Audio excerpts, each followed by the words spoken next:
All right. Y'all know what time it is. NBA picks and props time. Thursday night, 6 p.m. Eastern. You know how we do. Coming to you every week. I'm Dexter Henry. Long week. A lot of stuff going on in the NBA. Most teams, we'll talk about this, are around 10 games, 11 games left in the season. So we talked last week about having regular season fatigue. And we are getting fatigued. And if you look at tonight's schedule of games, it looks like the NBA might have had some fatigue too. But we'll get into that a little bit later. Want to bring in my guys. It's always good when you can work. Always good when you could do and have some fun in terms of work with the people that you like. Let's bring back the person who was coming off of a DNP last week. He probably isn't too happy about his Miami Heat not being as good as the Knicks right now. Looking, they have to play the play game. That is Brian Fonseca. Brian, welcome back to the show, man. How you doing? I'm doing all right. I'm doing quite all right. I'm doing all right, except for the fact that the fucking NFL draft is tonight, so everybody's gonna be, you know how that shit goes. Don't remotely care about where Justin Fields goes. I might not even get Madden again this year. Like, I don't give a shit. But yeah, I'm back. For people tuning in, we thank you for tuning in with us. If you heard the energy from this man before the show started, that would have been something interesting. Bringing out our next guy who had a much calmer tone than Brian. That is Jarod Hector. Jarod, what's going on, man? How you doing? I'm cooling, man.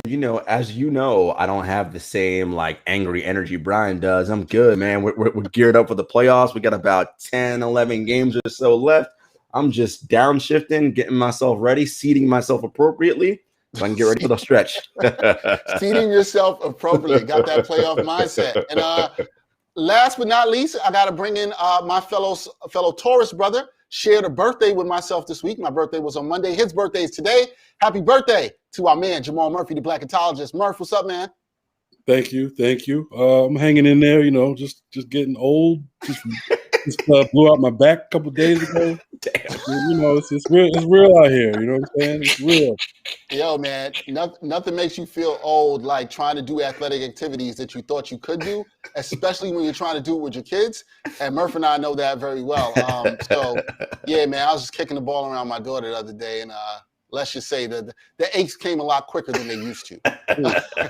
I can definitely say that. Yo, Brian, don't be laughing at that. Don't be laughing at that. Enjoy your youth, man. Enjoy your youth. I will, because look, the way that I'm managing this, I got a ways to wait before that time comes. So I'm gonna enjoy it while it lasts because it doesn't sound too fun. I think Jarod and Murph are gonna fill me on this and say that yes, you might feel like you have a ways, but that shit comes quick. Yeah, man. Quicker than you might imagine.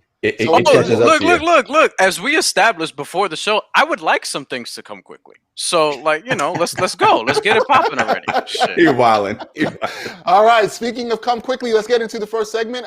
We are going straight into games, and the guys looked at this schedule of games with me tonight, and I'm gonna keep it real with y'all. It ain't that great, but look, betting never stops, right? Basketball never stops. Betting never stops. People got to bet these slated games tonight. Woo, tough to pick for. If you're looking for some great matchups, not here. But there's things to bet on. There's definitely things to bet on. First matchup, got the Brooklyn Nets.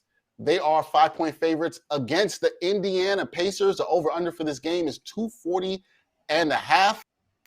Murph, I'll start with you. I know you're a big fan of the Nets and what they can do in terms of championship aspirations. But is this one of these nights you might want to put some money, especially with Kyrie Irving being out here, putting some money on the Pacers? Or is it all Nets, all Brooklyn, all day? Yeah, I mean, Kyrie's out tonight, right? Yep. So it makes you think twice about putting money on the Nets, but then, they're playing the Pacers.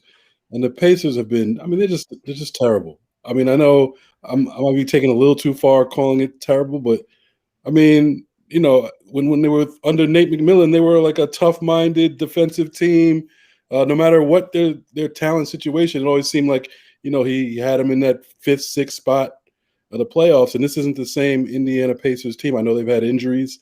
But I think if you're going to bet on this at all, you got to go Brooklyn. It's only 5 points. And like I said, Indiana has just been disappointing all year. Anytime I've even thought about betting on them, they haven't come through. So I'm all Nets for this one.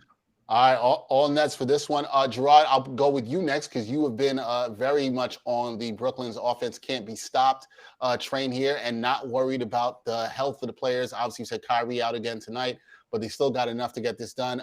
Is that where you're putting your money on the Nets in this matchup tonight?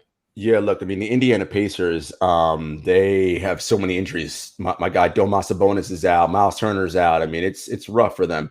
No Kyrie, no Nick Claxton, as you mentioned, but KD and crew, that is more than enough to take care of these guys. This is the first of a back-to-back for Brooklyn. They have Portland tomorrow, and KD will likely sit out that game, as they're not playing back-to-back. The Nets are starting to rest guys in the right spots because they're thinking long game here. Indiana is, I don't know what happened to them since the beginning of the season. They started the season like a house on fire, and now, yikes. Brooklyn is 7-3 against the spread in their last 10. Indy 5-5, but 2-8 as a home underdog. I like Brooklyn, but take the under on this one. All right, so Brooklyn in the under.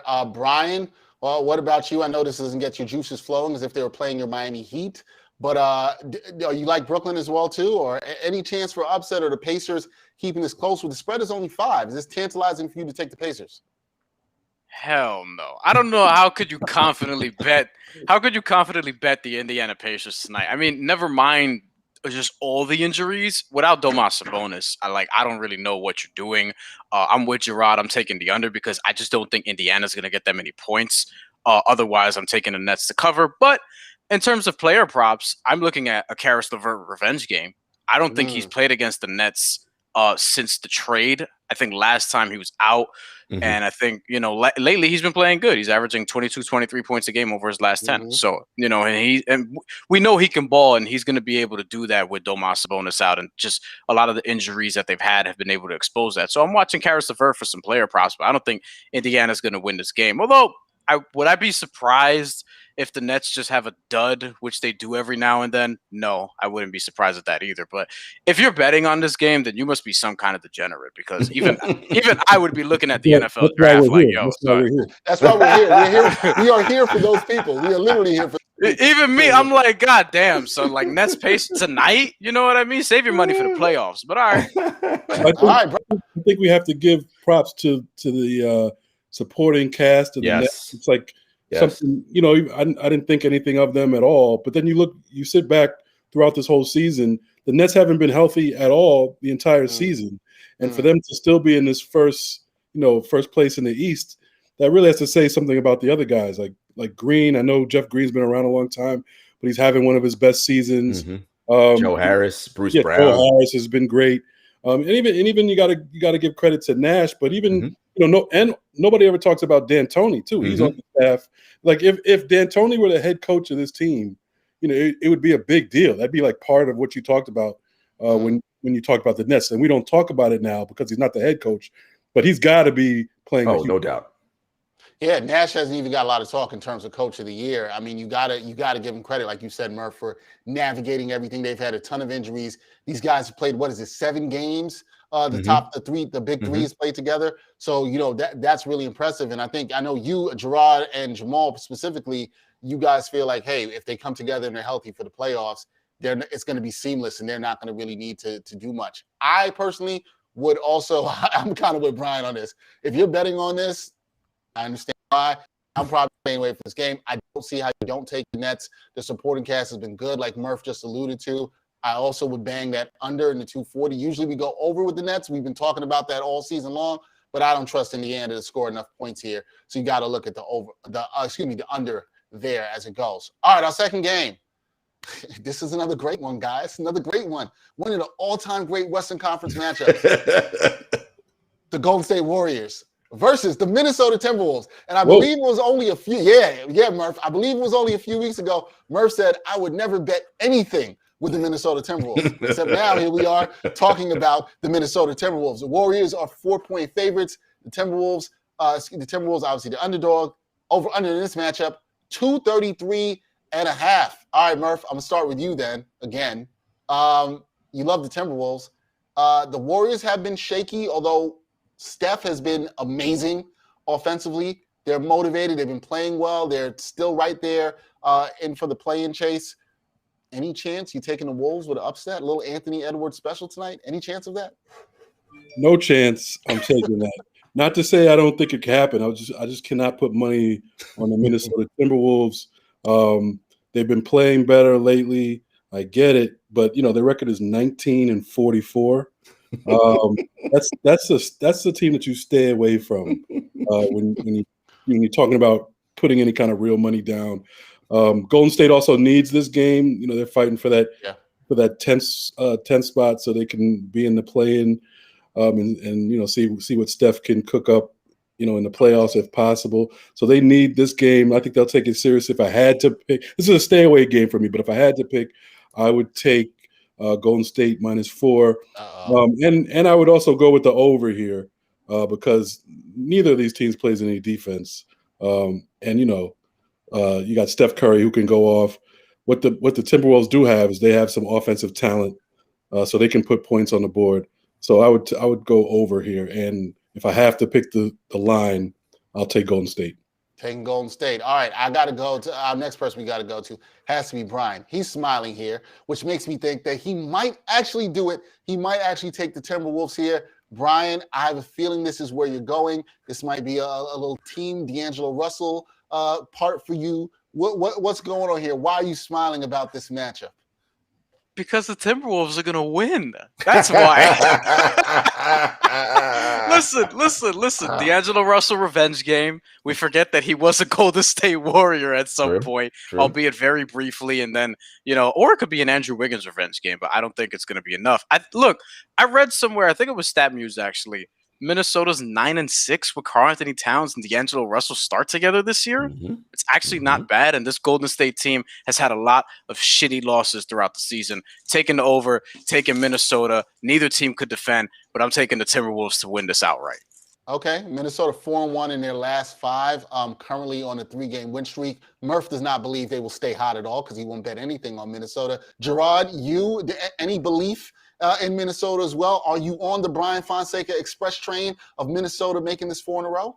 So the Dubs can't get embarrassed 2 games in a row, right? I mean, they're not that good. They could. Look, I expect them to come out and play well because, as Murph said, look, they fighting for the 10 seed for that play-in. But the fact that Vegas still only has them as 4-point favorites is telling me something. Cat, Anthony Edwards, and D'Lo are what?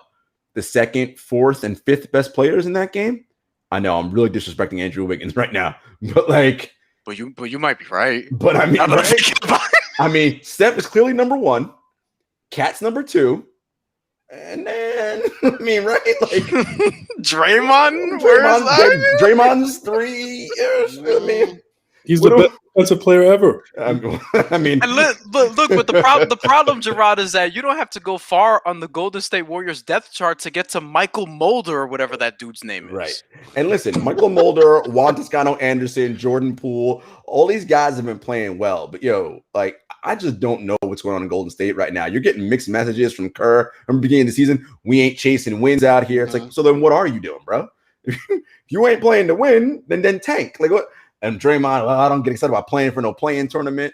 Yo, man, y'all got a real spoil eating that Kobe beef for them 5 years, thinking this is regular everyday life, going to the championship every year. That ain't how the NBA works, my dude. Like, you down in the doldrums with everybody else now. Look, the most important thing, though, is that Kerr is enjoying his season more. Oh, yes. This season and last season far better than the last season with Kevin Durant. Everybody knows that. Anyway, look, I'm with Murph. This is a stay away game for me because I just don't know. Look, Minnesota beat Utah twice. Like I don't know, man. Team Utah, guys. Yeah, Team Utah. I'm staying away from this game. I just don't like it. Don't like this at all. Stay away for Jarod. I think I'm kind of with Murph on this more. I don't trust the game. I understand what you're saying, Jarod. I am not going to Brian's side and the Timberwolves winning 4 in a row because they're the Timberwolves. Right? I'm not going to say anything with confidence for the Timberwolves. I do think the Warriors care about making the play-in. I do. I'm not buying any of that nonsense. They want to make it. They want to get in there. They want to see if they can get into the playoffs. I think they want this game. I think they'll get this game. I think you'll see a big performance from Steph. I would look for him in any player props that are around tonight. I would definitely do that. If you're looking on the money line, I'm going to be as confident as Brian is with the Timberwolves. Take the Warriors. Don't listen to Brian. He's just angry. Take the Warriors. But really you should probably be saving your money, kind of like what Brian said in the last game on this. But if you are going to bet this, definitely take the Warriors on this. I just think they have more to play for. But it wouldn't shock you would it shock you anybody tonight if Anthony Edwards bangs one on Andrew Wiggins? No. Gives him a little Watanabe special? Wouldn't shock me. Nope. Wouldn't shock me at all. Speaking of getting banged on, how about your boy Jakob Poeltl last night? Murph, how about that? By Brian's boy, Bam Adebayo. How about that? Yammed on him. Jacob took it right to the mouth. Jacob. Yo, his mama's gonna come for you, Murph. You keep disrespecting his name, man. Keep disrespecting his name. All right, 2-hour, third exhilarating matchup at night. And this is actually probably the best matchup that we could find out of all the games on the NBA slate tonight. That is Toronto Raptors. They are in the mile-high city of Denver taking on the Nuggets. The Nuggets are 4-point favorites. The over-under for this matchup is 221. Jarod, I'll start with you on here. Your boy, Michael Porter Jr., has been balling as of late. We'll get to your other boy who's back and balling too, Triple J. You know, you couldn't wait to see him come back. Well, listen, I mean, we know about that. We know all about that. The Nuggets, you're seeing some good things out of MPJ. Yeah. Obviously, they're still missing Jamal Murray. There's no doubt about that. Jokic still the front runner for MVP. You got all that stuff going on. But Toronto's been playing hard. They're now on the outside of the plane looking in. So they have some motivation to try to get this game tonight, but it's going to be a tall order in the Mile High City. Do you like a Raptors upset special here in Denver, or are you rolling with the Nuggets? Nuggets are only a game out of third place, which is crazy, right? You're like, what? Yeah, they're a game behind the Clippers. This is the second night of a back-to-back, however, for Denver. They did win and beat New Orleans last night. Look, the Raptors can guard. We know that. But ball movement loosens them up, and, they got Jokic, and you can shoot threes on them. Raps are 6-4 against the spread in their last 10. Nuggets 3-7. You know what I'm thinking? Raps money line, baby. Second night of a back-to-back. The legs go dead.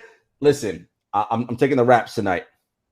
Oh, Raptors going. All right, Brian, are you that confident? Are you like the grittiness of the Raps? The Raps need one. I think Jarod brings up a great point, too, that Denver is obviously can play for that 3 seed to move up, being a game back of the Clips. And the Clips are probably going to clip here in the last 10 games. But that's neither here nor there. Do you like a Raptors upset, or are you rocking with Denver? This is a big stay away for me because But you're gonna bet on the Timberwolves?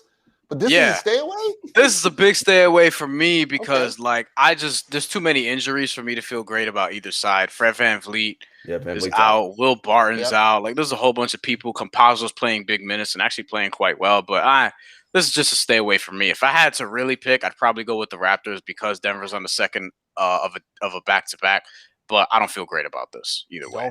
Don't feel great about it, but Brian feels great about the Timberwolves. Murph, do you feel great about this, or is this a stay away for you as well? I don't feel great about it. I'm in between stay away and feeling great. I feel decently about it. I got to go Denver. They're on a 3-game winning streak. They're proving to me that they are a better team I thought they would be without Jamal Murray. So they have a lot of pieces there. I think they're trying to build their confidence heading into the playoffs. Toronto has just been a disaster all season. I know they're in a decent stretch right now, but they're coming off a loss where they didn't look that good. I know it's a back-to-back for Denver, but they're actually playing for something. I don't even think Toronto really thinks that they can get to the play-in or if they even want to. I'm going to go Denver here, and I think I would lean towards the over also. All right, Denver and the over. Yeah, this is a tough one for me. I'm going to actually say I think that the Nuggets, because of what Jarod brought up, they're going to be motivated for a chance to move up and play the 3rd seed. And you got to understand what that means. That means they're potentially avoiding the Lakers right now in the first round, which is a very interesting and good motivation for the Nuggets to play for. Second night of a back-to-back, always tough, but I think the Nuggets at home find a way to get this done. I would look at the Nuggets on that money line. I would say there, take them. I think they just figure out a way to get this done. Can't trust the Raptors with all these injuries. They've been a mess. I like the Nuggets with that money line. Take them outright to win. I don't think that can hurt you there. You guys want to talk about the rest of the games on tonight's beautiful schedule? No, but I do want to shout out the Phoenix Suns though on clinching the playoff spot. Yes, ending the second longest drought in NBA from second longest postseason drought in the NBA. Look, the Suns are for real, man. Stay tuned for next week's True Hoop video. A little cross promotion there. No. Always welcome. Always welcome there. All right. We're gonna go into our next segment to parlay and not to parlay. And obviously, look, with the games not being that great, neither are the parlay options because these contests aren't that great. So maybe I'll go through this whole segment and not use the word tantalize because I'm not really sure how much tantalization, if that is a word, there is with these games. But I'll try. We'll try to get you intrigued to maybe get involved in some of the actions with these parlays. All right, our first parlay got the Timberwolves, Brian's team, the Thunder, and Nets to win, plus 285. I'm not going to use the word. But Brian, that plus 285, are you liking that? Are you getting down on some of this action? I mean, I feel good about the Nets winning. I feel good about the Timberwolves winning, as you know. And the Thunder, I mean... Too good to tank, baby. Too good to tank. See, our rule has sort of been on this show. If you like two of the teams, then it makes sense to sort of roll with this. Right. But on the Thunder being the third, that makes this shit difficult. But hold on. Hold on. I'm just going to pause you there.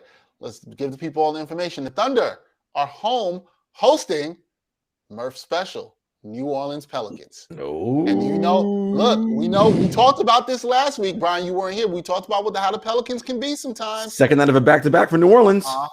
So, I mean, this might be, I don't know if that changes anything for you, B. You know what? This might make you want to get in. There we go. Let's take it because it's second night of a back-to-back, and, the Pelicans aren't as good as they should be. I mean, that's not really a knock on Zion or Brandon Ingram. It's just the team as a whole just hasn't quite gelled, which we've seen all season. And, it's kind of disappointed us, at least on this show, Murph especially. So, right. Yeah. So I'm going to take this parlay because I feel good about at least two of the teams. And Oklahoma City, I mean, look, man, Poku, Moses Brown, let's see. Lou Dort, baby. Yeah, Lou Dort. Let's see if Lou Dort plays. Is he playing? Oh, yeah, that's right. Sam trying to really tank this out. You know what I mean? Nah, we ain't. He just came out like Al Horford. We haven't seen him in a couple months. Oh yeah, we trying to tank all the way. SGA had the most convenient plaster. That killed my fucking fantasy season. Yo, Presti trying to get 78 draft picks this year. He like we not playing nobody. Planner fashion, yeah. Man, Murph killed me in the semifinals of our fucking fantasy playoff because SGA has been out for me for a while. That really swung the season for me. But yeah, I'm taking this parlay plus 285. Let's do it. Oh, that was a fantasy league I forgot about because AD was out and that killed my season. And then I just stopped caring. Murph, do you care about this parlay? Is the Thunder going against the Pelicans, your Pelicans? Does that give you any interest, like Brian, to sway you to take this parlay? Nah, I'm passing on this. 280 plus 285 is not enough. I'm only confident in the Nets out of these three. The Timberwolves could pull it off, but the Thunder, I can't do it. I mean, they're 1-9 in the last 10. I know they're coming off a win, but this is one time where I'm actually pretty confident in the Pelicans taking care of business. They should win this game. They've been pretty good, decent. I mean, recently against bad teams. And even Zion is coming off two kind of subpar games, so I'm hoping for him to have a monster game tonight to make up for that. All right, stay away. What about you, Jarod? Are you getting in on this action or not? I got one word for you. Nope. Come on, man. 285 plus 285 is not tantalizing enough plus for you? 285 is trash. Nah, man. Again, Nets are the only thing that I'm like, all right, y'all be straight. Timberwolves, while I think they can, I don't know what the Warriors are doing. And the Pelicans, look, they should be playing better. They should be trying to catch the Warriors for that 10th spot. They're only, 2 games behind them or something like that? I mean, but I don't know what they're doing in New Orleans. So, nah, man, I'm good. 285 ain't worth it.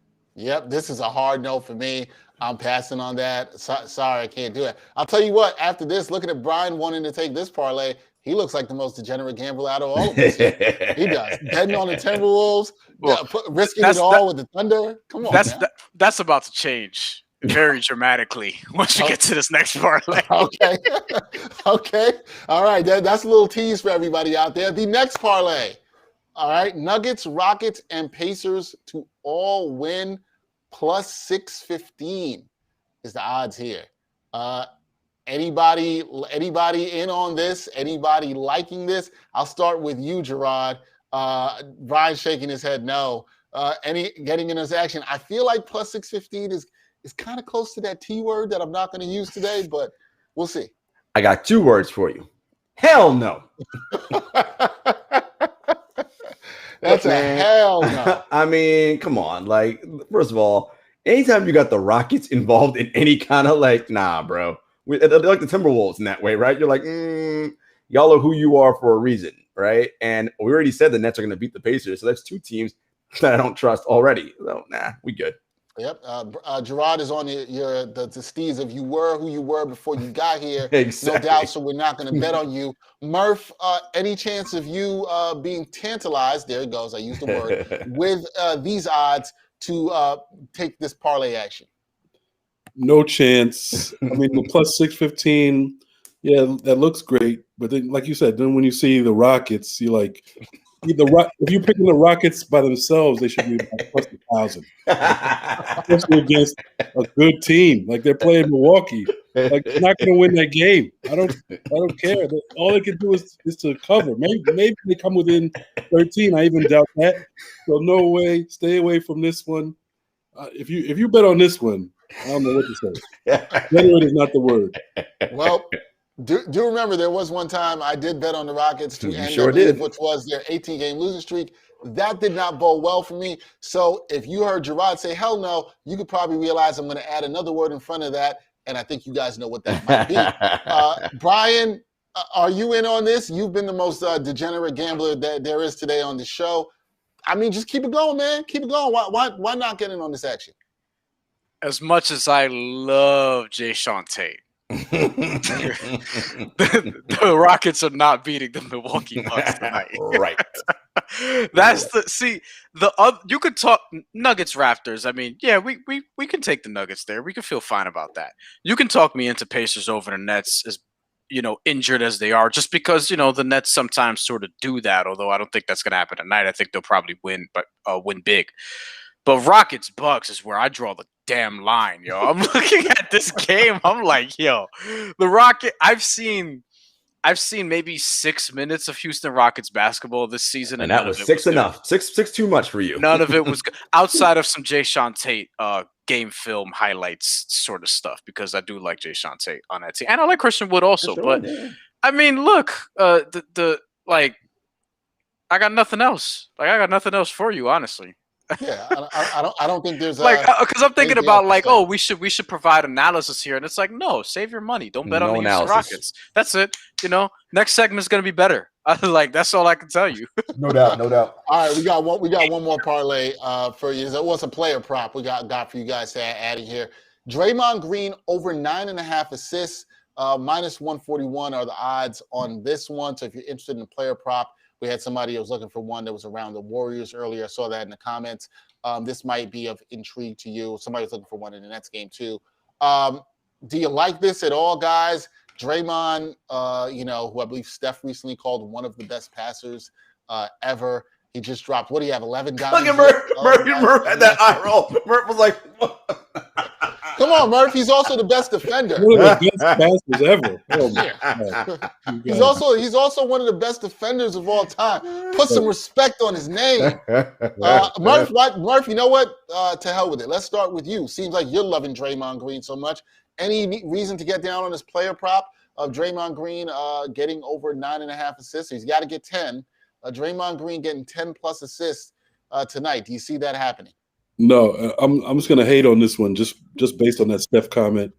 You're trying to tell me that this dude Draymond is one of the best passers ever. I mean, come on, man. I mean, give me a break, because he can get you about 7 or 8 assists. We've never seen better than that in the history of the league. I mean, just off principle, I'm gonna diss the hell out of this prop right there. Do not do it. Just because someone had the gall to say something like that, he's not going to get over 9.5. Plus, it's minus 141. You're not getting anything out of that. The odds aren't in your favor. Let this one go. You know what? I'm going to apologize to Steph Curry, because it wasn't Steph Curry. Draymond Green actually said this about himself. Oh, what? Hell no. Hell no. Wait, what's the quote? No, read the quote. I'm going to read the quote. Please tell me he actually said verbatim. Okay, here we go. No, it doesn't shock me. And I believe he was asked if he was shocked by the amount of assists that he got for the night. Okay, yes. That is correct. No, it doesn't shock me because I think I'm one of the best passers in the NBA. He didn't say ever, in the NBA. Okay.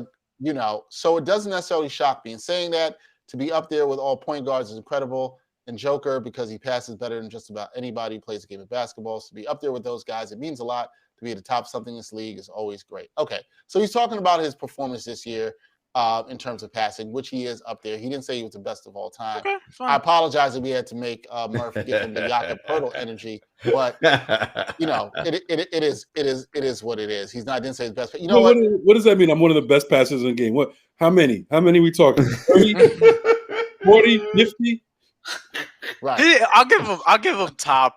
Listen, he's 25. Draymond is a good passing big man. Like, let's just, all jokes aside, like he is a good passing big man. Like, he ain't in the Jokic class, obviously, right? But but he is a good passing big man. And look, we know what Draymond is, right? Draymond is a multiplier. When he is around other elite Hall of Fame talents, you really see his value, right? And what he can provide. He is an integral piece to winning a championship if you have other elite talent around him. Put him on a team with just regular run-of-the-mill people, and Now you call him a good passer, Jarod. Good enough to get down on his player prop? Not at -140. Hell no. Unless he passing all 10 times to Steph Curry. I mean, I don't trust nobody else on that team to make no shots. Yep, and that's the reason I would stay away. Brian, what about you? Any chance you get down on this? Nope. In a word, no. The odds just aren't great enough, though I do think he can probably get the 10 assists against Minnesota, but -141 is a pass. In that game, I'd rather look for player props on like what Karl Anthony Towns could probably do, because he might have a big game, because who the fuck is going to rebound for Golden State? It's going to be Draymond Green. So it's like Kevon Looney. You know what I mean? I think Towns might have a big game. Shit, I have Minnesota winning, so Yes, points, rebounds, blocks. It should be something good with that. Yeah, points, rebounds, blocks, and I will also look at points, assists with D'Angelo Russell, because I mean, look, we got to know him a little bit covering the Nets. Like he's gonna give a little something extra in this game. He has plus effort wise. He's coming off the bench. He's gonna be cooking second units, and Golden State's second unit is it's an excellent point. Talk about prime to be cooked. Viewers, we recommend Karl Anthony Towns and D'Angelo Russell player props, and you can never go wrong with Steph Curry. Oh yeah, you just can't. Like that's liable to have 50 tonight. Who the hell knows? Right. Can't go wrong with that. All right, I think we've exhausted talking about parlays and games on this schedule and all that stuff. But we want to thank everybody. Playoffs soon come. Playoffs coming soon. We want to thank everybody for rocking with us. If you like this show, you like the content that you see in the Props Network, hit that subscribe button. Please hit the subscribe button, and you can follow us and know exactly what's going on. We are here every Thursday night at 6 p.m. to talk to you, and I know next week's games will be a lot better. This is not reflective of us. Come on, NBA. Don't be afraid of the NFL and the NFL draft. You got a great product. Put out a great product, because you know who's not watching the NFL draft? At least me and Brian. I know that. But there's a lot of you who will. We'll talk about that later. Also, if you're looking for a way to shop, looking at different betting lines, you want to use the propsnetwork.com live odds tool. It's a live odds comparison tool. All you got to do is go to propsnetwork.com/NBA. You can see all the different spreads and payouts from all the best legal sports books all in one place. All right, guys. We always try to look a little about future and future bets. We've talked a lot about the MVP. We talked a lot about all the awards. But I was thinking about it, and Jarod, you brought up earlier, this Phoenix Suns and them clinching a playoff spot last night with their win over the Los Angeles Clippers. We talked how there's just 10 games left in the season. But we got to talk about CP3, Chris Paul, the point guard. We got to talk about that. He has had the Suns in the playoffs now. They currently have the second best record in the West. However, interestingly enough, there hasn't been a lot of talk about him winning MVP. The odds for CP3 to win MVP are anywhere from +1,500 to +2,000. Do you think that he has a realistic shot, guys, at winning MVP? And if you're betting, is this the time now, late in the season, where you might take a late season flyer on the point guard who can have his team could win the conference, right? They could pass Utah. This is possible. This could happen. The Suns could be the number 1 overall seed in the West. Does that need to happen for him to win? or are you still Team Jokic? Or, like Brian, maybe you're going to pick one of the guys from Utah to win the MVP. Brian, I'm going to start with you. Any respect should we put more respect on Chris Paul's name? And would you tell the bettors out there to maybe throw a couple of dollars on Chris Paul right now? It's hard because I don't think he's going to win it, but he would be worthy, right? Like, I think that he's put up a MVP type of performance. I don't think he should win it over Nikola Jokic, though. I think Jokic should be the favorite right now, and I think that Chris Paul has an argument for second place at best. So, with that being said, the odds look interesting. I just don't see the voters really shifting all the way over to Chris Paul after we've been doing Jokic versus Embiid all season, which now looks more like a Jokic race because, unfortunately, the injuries to Embiid and Jokic has just had an historical offensive season, especially for a center, but like a historical offensive season in general. And he hasn't been terrible defensively either. Right. You know what I mean? So like if I have an MVP ballot, because we're getting to the point where it's like people are going to be picking their top fives, Chris Paul is absolutely in it. You know what I mean? Like, I don't know what's the order yet. I'm sort of still playing with that. But right now I'm looking at, and this is probably helpful in case you're looking at betting to see who's like in that range. Jokic is obviously absolutely there. Should be the favorite. Joel Embiid is up there and should be a favorite, but he's probably not going to win it. Chris Paul, same thing. He's probably not going to win it. Julius Randle is absolutely in my top five. He's not going to win it. He'll win most improved. He should win most improved. Somebody from Forbes today wrote that Jeremy Grant should be most improved, and that's not going to happen. Or it shouldn't happen at least. Damian Lillard, I guess, still has a case because of how he kept Portland afloat, but he's on the outside looking in. It's really between Jokic and Embiid, maybe Chris Paul, but like you could put some money down on it. I just don't see the voters going that way in terms of voting for Chris Paul to win MVP. All right, but if Chris Paul somehow gets the Suns to the top of the West, they have the number 1 overall seed. Are you still betting Jokic, or is it, that's why as I said, that's possible. So maybe now cashing in on those plus 1,500 to plus 2,000 odds might be a good time to try to get it in. I don't know what sways the voters that way, but Jarod, what do you think about that? Is that's what's going to be necessary for Chris Paul to win MVP, or is there's no chance he could win it at all? So in order for Chris to win the MVP, yes, they will. The first thing that has to happen is they'll have to overtake Utah and be that 1 seed. That's the first thing that's going to happen. But as Brian mentioned, part of the problem with MVP is it's narrative-based one, right? We only just started talking about Chris Paul in the MVP race this week because of the week he had last week, right? And it's just based on like national TV games and all this other weird stuff that happens. The other part of the problem with that is that people still vote with gaudy stats with their eyes, and Chris doesn't have gaudy stats, right? But he is generally excellent in what he does. And again, if you're talking about value, what is the value he provides to this team, all right? You look at the improvement, and everybody's talking about Devin Booker. Look at the improvement DeAndre Ayton has made. Look at the improvement Mikal Bridges has made, right? Like, this is what Chris has done, right? He's elevating. His team is just so much smarter, and they're so much more organized late in games. They know what to do. They know where to be. They don't lose their heads, and that's a reflection of Chris and Monty Williams. So if you're trying to bet this, it isn't worth it to me because too many things have to happen. And there's not enough time for him to raise his statistical averages where he will be like, all right, I'm taking him over Embiid or Jokic. And I'm agreeing with Brian. Chris should be if you're an MVP voter, he should be in your top 5, right? So I think for me right now, it's Jokic 1, Embiid 2, Chris 3. And I think Giannis 4, Julius Randle 5. And it's weird. The Steph Curry thing and the Dame thing is weird, but because their teams are so shitty, like I can't have them in that top 5 because winning has to matter too. I like you guys giving some love to Julius Randle. I do like that. I like that. I like him in the top 5. I think it's deserved, and he might be first team All NBA. He might make first team All NBA.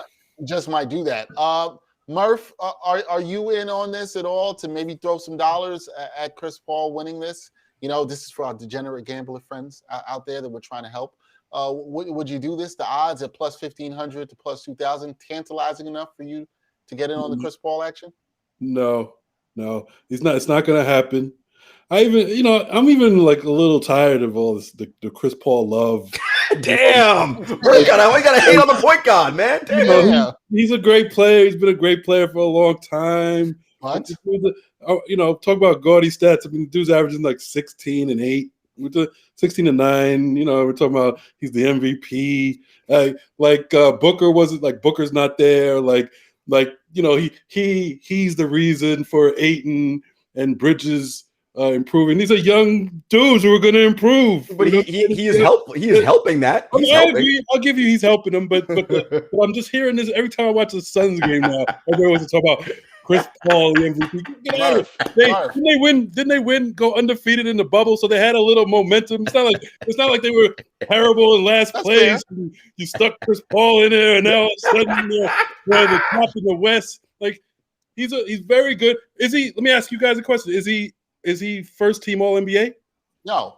He won't be because, again, if you look at stats, they're going to put Dame and Lillard on because all the other guys have been hurt. But Chris is easy second team All NBA. Easy.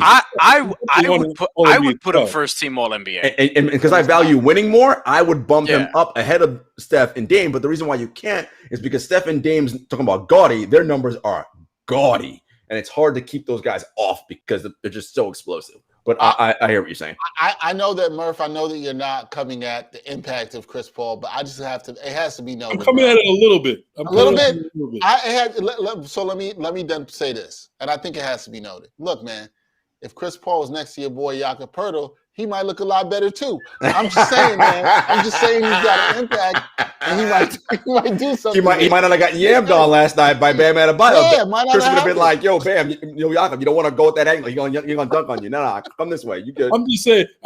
I think the Suns would be a playoff team with a different point guard. Now, yes, does Chris Paul have them in the second spot? I think he makes a difference. You know, they might be a 5th or 6th seed without him. So yeah, I think he makes a difference.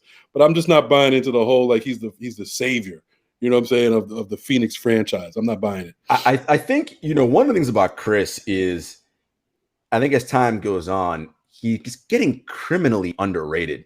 Because I feel like he probably should have had an MVP earlier in his career. And I'm trying to think which season that was. 07, 08, the year that Kobe won. Yes. He was unreal. That was when he was in New Orleans? Yeah, Orleans, he was excellent that year. With like Tyson Chandler, David West, Peja Stojakovic. Right. I think it was decent players, but I mean, they ain't. You know what I mean? Like he was so good, and what's going to be held against him is, never been to an NBA Finals, only been to one conference Finals, but it's fucking hard, man. Like, and to dominate the game at his size is really impressive. As small as he is, in year 16, it's hard to get to the finals. It's hard, but and then it is hard to get to the finals.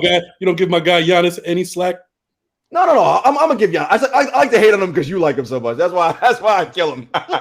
No. Look. Giannis is incredible, and he's already been to one conference final, which is already amazing. Like again, it's hard to win this shit. Like especially with the way these teams are.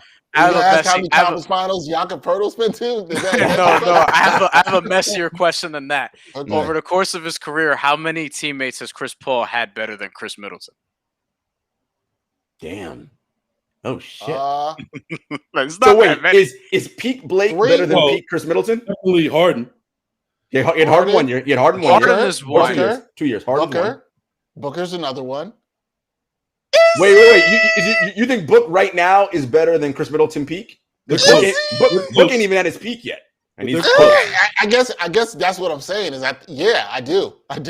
Blake, yes. Blake better than Chris Middleton, you think? At his peak? Yeah. I would say but it was a short peak. Think about it. He dunks and does all this fancy shit, but is he actually better than Chris Middleton at his peak? Probably. He's doing a little more than dunking.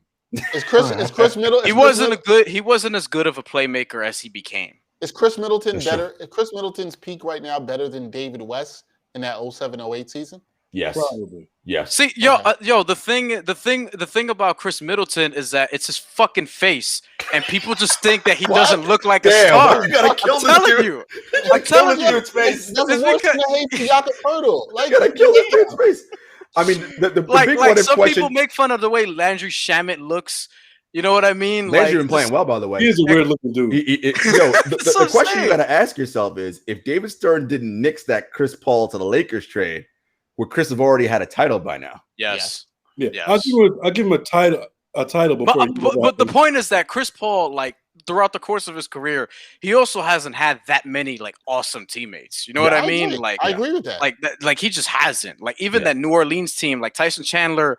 Tyson Chandler was Tyson Chandler. Peja was like he was past his prime at that point. He was getting toward the end. David West was still young and up and coming. He really saw his peak when he was in Indiana with Paul George later on. Like, and then with Blake Griffin wasn't like the well-rounded guy right that away. He is now. That's true. I don't think they were ready at the same time. No, Chris Paul and Blake Griffin. The different timelines. Yeah, they were. And DeAndre Jordan, in hindsight, we could all acknowledge that he was kind of overrated at that point. All NBA defense 13, but like nothing to write home about. I will say this about Book though, and Middleton, as we talked about it, as our producer Greg was like different planets.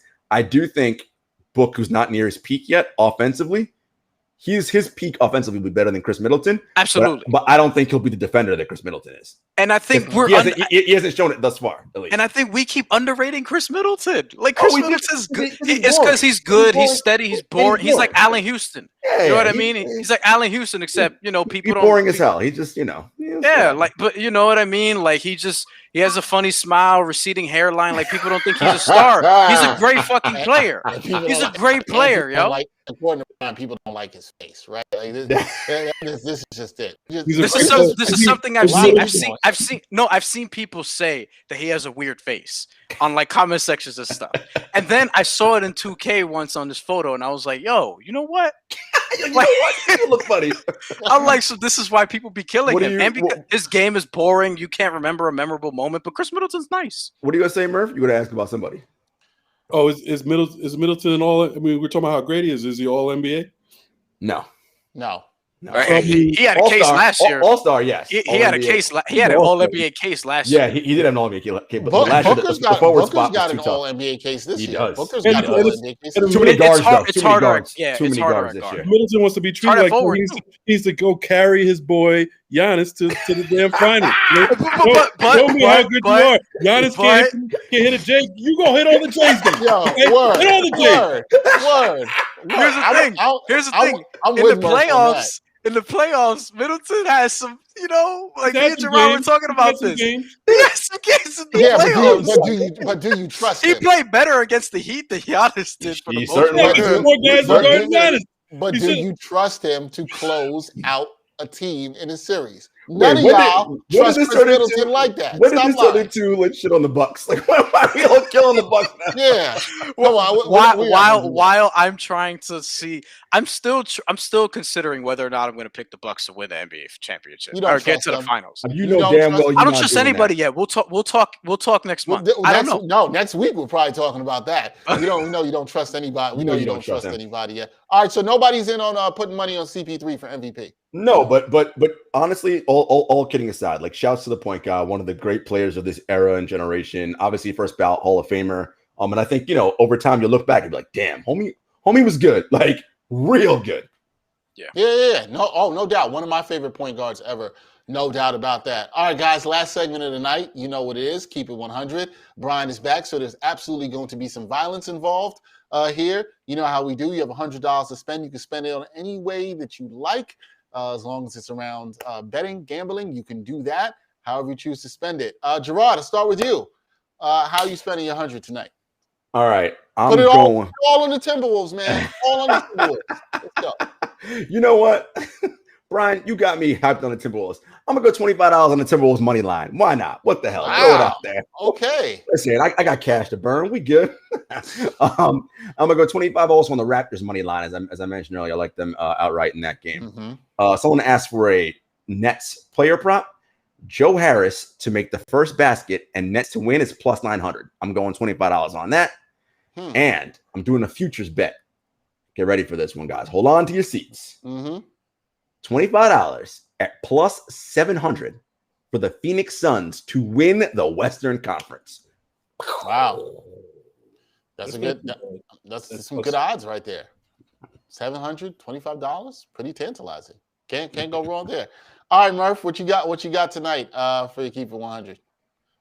I'm gonna put 50 on. I'm gonna do a little parlay. There's not much out here tonight. We already talked about it. There is not. It's an ugly day for NBA betting, but I'll put 50 on a parlay on the Nets -5, Golden State -4, and Denver -4. Those are the 3 games that if they go according to plan, you have a pretty good chance of winning some decent money in a parlay. And then I'll put the other 50 on.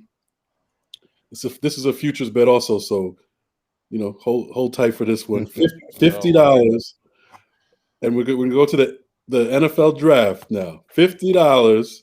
I don't know what the odds are on this. That the Jets are going to fuck it up? $50 on whoever the Jets pick. It looks like Zach Wilson. Zach Wilson is his name? Yeah. Whoever the Jets pick will be a monumental bust. $50 on that. Okay? I love the bet. I love that bet. As Brian knows, we talked about in the Ain't Hard to Sell podcast.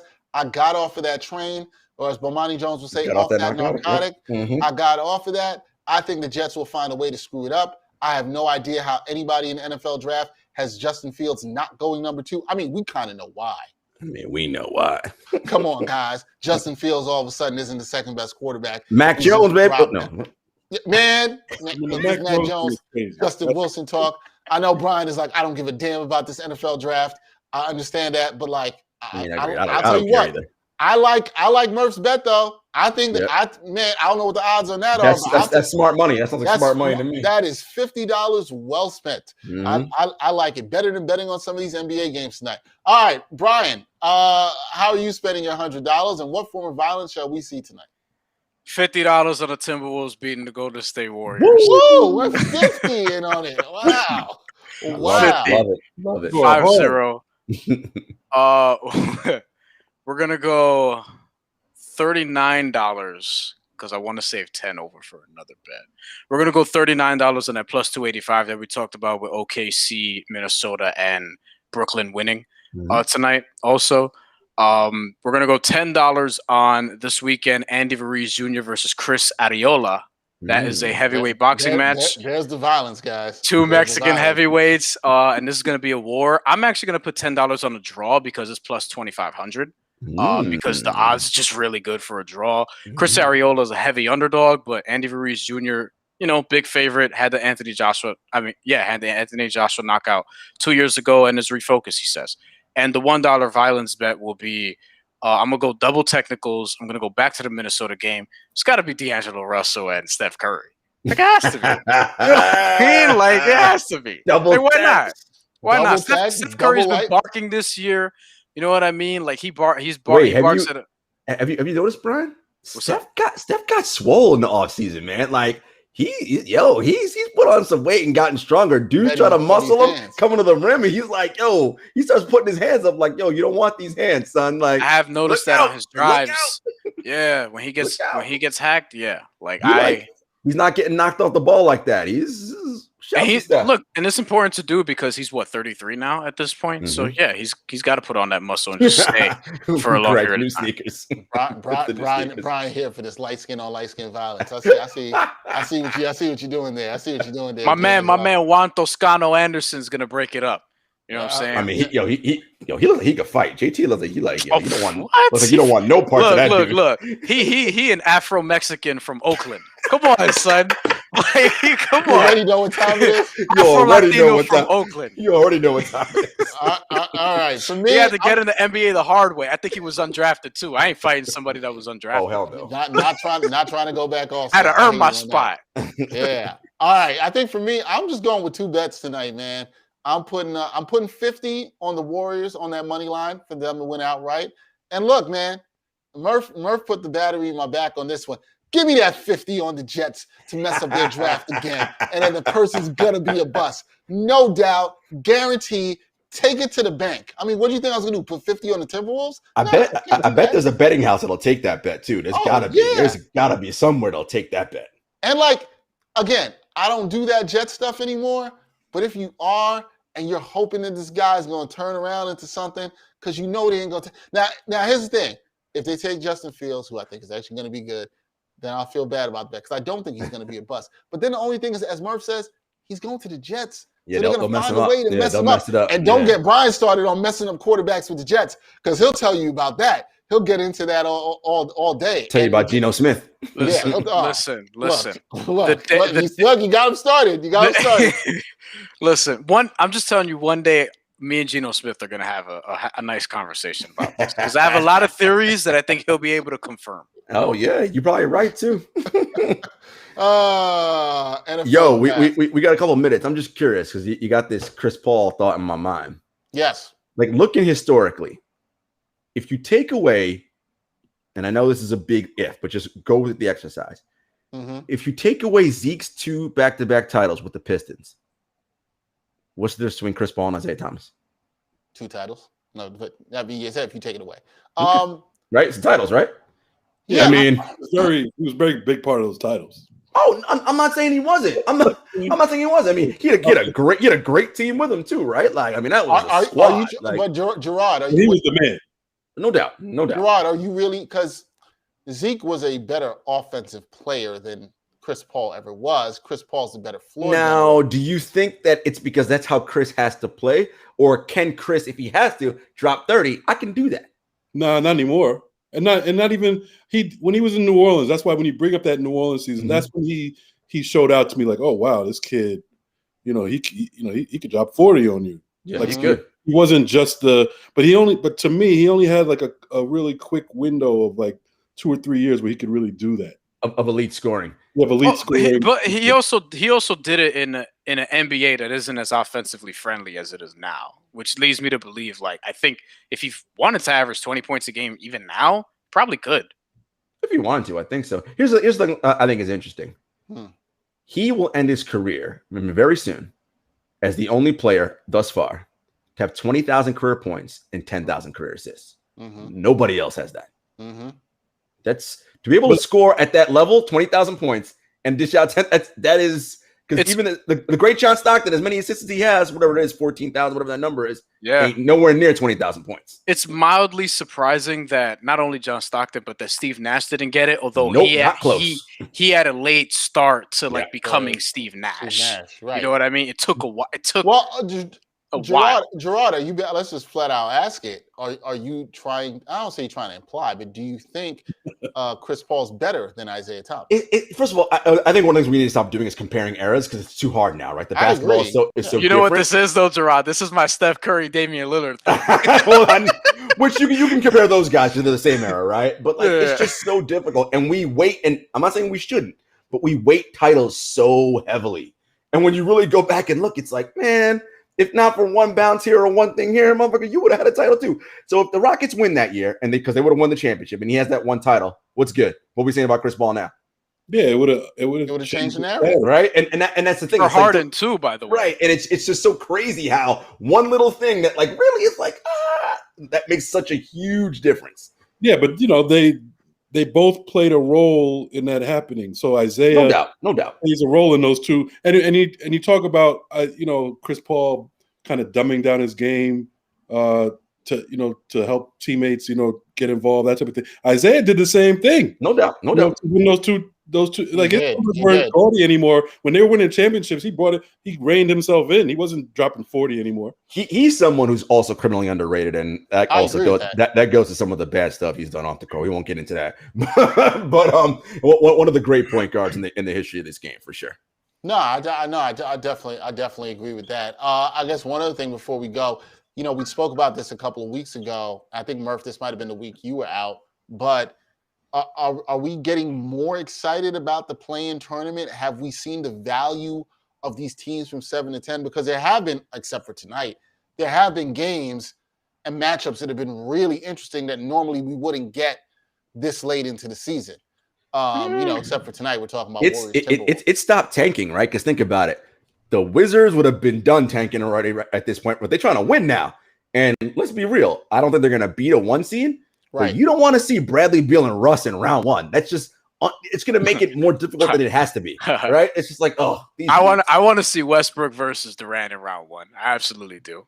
Ooh, you know what I mean? Because people want that for the theater, but I'm not worried about them actually beating Brooklyn. No. But I think that could be very interesting. You know what? The thing that pisses me off about the play-in is the format. I actually don't like that it's 7 versus 8, then 9 versus 10, and then the loser has to play this team. And it's I like think a little 7 confusing. should get 10. 7 should get the 7. It should just be. It should just be like March Madness: 7 versus 10, 8 versus 9, and those are your two playoff teams. Just make it a single game thing. And you notice that people don't really know the rules because people are on these channels talking about like, yo.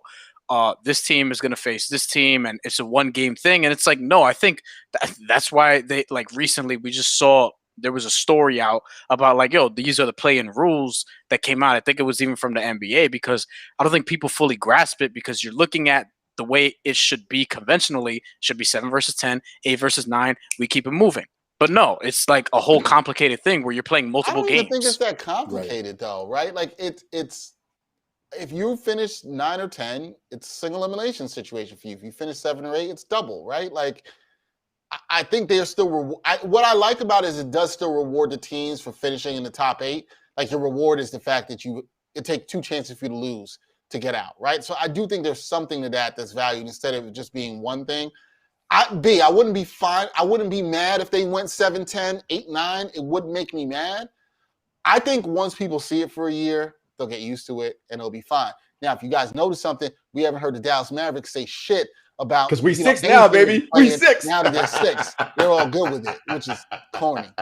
Come on, Mark Cuban. By the way, about the Dallas Mavericks. So we know Luka tonight, by the way. We know Luka Doncic is extension eligible this summer.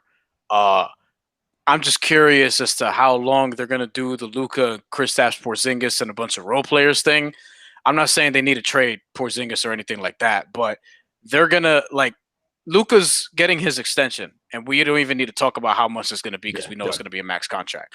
Because he's already all NBA. Already. It's going to kick in 2022, 2023. Porzingis will be making over $30 million at that point. And you're having trouble surrounding them with role players now in the Western Conference? Like, I'm looking at them to see, like, what the sort of move is going to be, you know? I mean, not to mention the fact that it's documented now that they don't even like each other. That Luka and Porzingis don't even like each other. Even if they did, even if they were like Eskimo brothers, how good would they really be? Why they gotta be Eskimo brothers? You know what I mean? Like, also, why do we do this in sports that we act like people really have to like each other? Like people work at jobs and get shit because done all sports the time. is supposed to be fantasy. Sports is supposed to be fantasy, and we know it ain't. It's a job, man. Like, come on, it's a job. Once they work on the floor, that's all that matters. Look, if you're, but that's a good point. If you're Dallas, you got to look because this dude, Luka's, he's entering his prime, right? What is he, 22, 23?